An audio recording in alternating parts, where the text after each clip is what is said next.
going to take two lines. There's the notion of women's sport, and then depending on how you're going to treat that. I mean, unfortunately, you get situations where women are put in sporting situations, but they're not really treated seriously. In those instances, it makes sense. Let's have women competing in that game, and let's have men competing in that game.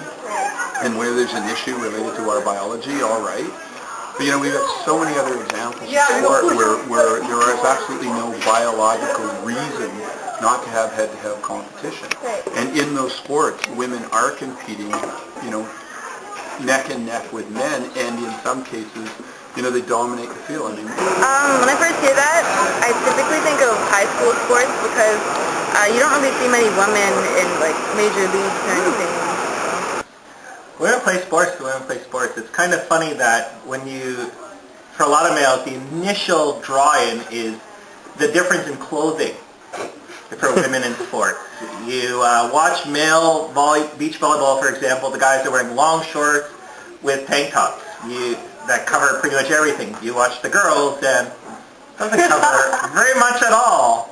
So that's a quick draw-in, but women in sports are just as competitive. So they can put on a very interesting and inspiring game. It's the sport. You don't have this sport and then you modify. You want to play the game, go play the game, right? And in women's rugby, it's absolutely all about that. So if you're telling me that I have a female friend who wants to go play rugby, yeah, I'm keen on that. Let her go. Let's get the women's team available to her. Let's make all that happen. The problem, though, will start to come when you don't have the infrastructure that's going to allow the full female model. And well, rugby sounds really fun to me, so I'd be proud of her. I'd let her know that if it's going to be co-ed, it's going to be against tough guys, so she has to be able to take it, but I'd say go for it. If it was a female-only league for rugby, or say football, most definitely go ahead. A basketball, volleyball, those, then she could compete with the males if she has the skill. And so we actually have that challenge right here in the building. So we've tried on numerous times to start up a women's program, but basically speaking, the building isn't ready for it.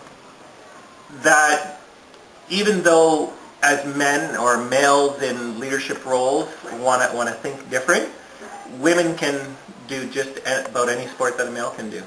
Women involved in sports, I believe, are very strong because to be in something athletic that is typically related to boys, you have to be even stronger and work even harder than most people do. Awesome. Determined. Just as competitive, more intense, and sometimes more interesting.